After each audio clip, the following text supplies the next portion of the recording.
After the 36 Chambers came out, you started to see Wu-Tang solo albums. You had, Right.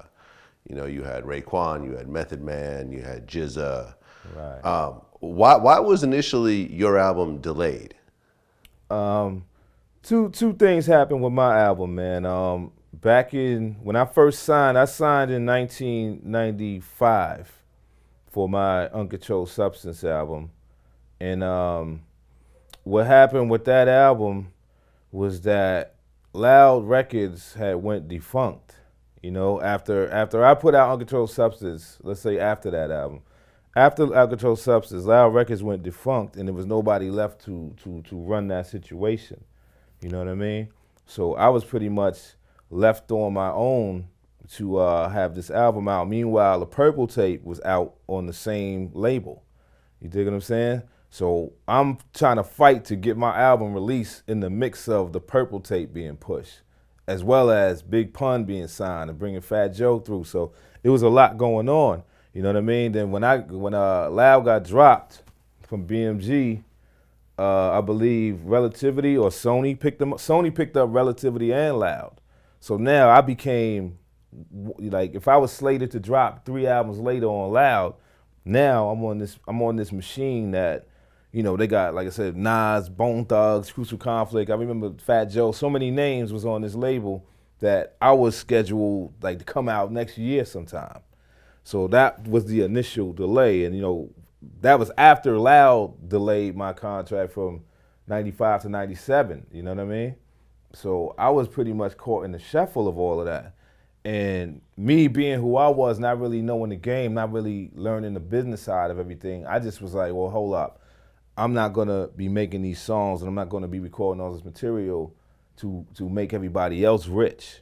You know what I'm saying? I was trying to get my contract situation settled where I had my first album, I signed for more than $500,000, you know what I mean? And I didn't even have a song out yet. It was just more the hype and the mystery of Wu-Tang. It's like, okay, we got another free agent out of that group, you know, Inspectah Deck, you up next. And I signed for like $650 for Loud Records.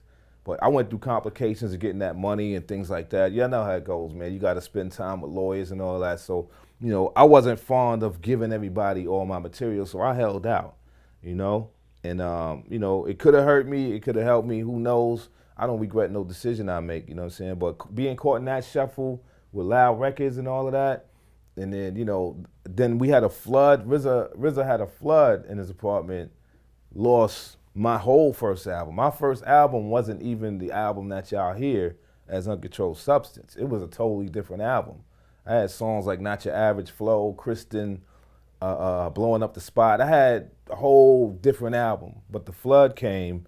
Back then we did, we was doing beats on the ASR, the floppy disk and things like that. So floppy disk got soaked, everything got lost, man. I tried to salvage it. I took it to a computer place. Nothing could happen. So I lost that first album and had to start all over again. You know what I'm saying? And I think that's why, if you look at my first album, I didn't have a whole lot of clan participation by that time. You know what I'm saying? I had about 2 or 3 RZA beats, no Meth, no Ghost, no Ray.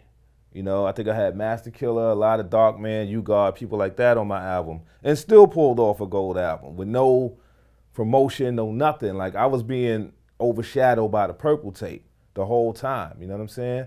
But I went out there, I held my own, you know. I didn't complain about nothing, but eventually I decided, you know, this ain't the place for me. So I went for the legal measures to get out of Loud Records. And that pretty much was that whole setback, man. Like, I had to sit back 2 years, you know. Capadonna put an album out. You know, other brothers was working on their second album. And second albums was coming out before I even dropped my first, you know. But like I said, I didn't complain, I ain't bitch about that, and I still pulled off a gold album. You know what I'm saying? I could have pulled off a platinum album if I would have had a lot of my team support, you know what I'm saying? And, you know, it could have been timing, it could have been whatever. I don't blame it, I don't point no fingers, you know what I'm saying? You know, my destiny is my destiny, man, you know? How did it feel to get the news that your entire first album just got lost in a flood? Bro, you don't even understand, you know what I'm saying? Like, if you're me, you're looking at it like Dirty came out. Dirty sold all these records. People love them. Meth came out. Meth sold all these records and people love them. You know, RZA came out. RZA sold all these records. People love them. Raekwon, all this. And, you know, it get to your turn and do the Marshawn Lynch. You know what I'm saying? You know, give you the rock on the 1 yard line. So it's like, yo, what the hell? You know what I mean? Like, I was ready to go off and running, but before I could even do that, I got a delayed game charge on me, man. You know what I'm saying? I got to move back 10 yards now. You know what I mean? And that's what I was like, I got hit with 3 penalties back to back. I was on the 1, now I'm on the 25, bro. You know, so I got to work all again just to get that score.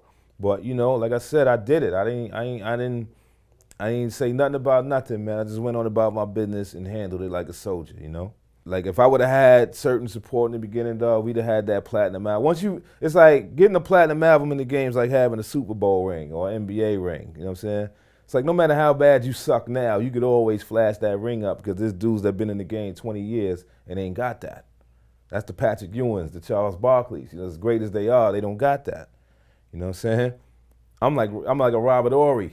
So you get 8 rings on 8 different teams. It don't even matter. I don't got to be the star player. I'm a quality player on an exceptional team. You know what I'm saying? And that's how I look at it, man. I don't have to be LeBron, dog. You know what I'm saying? All I got to do is hit that 3 in the corner when he passed it to me.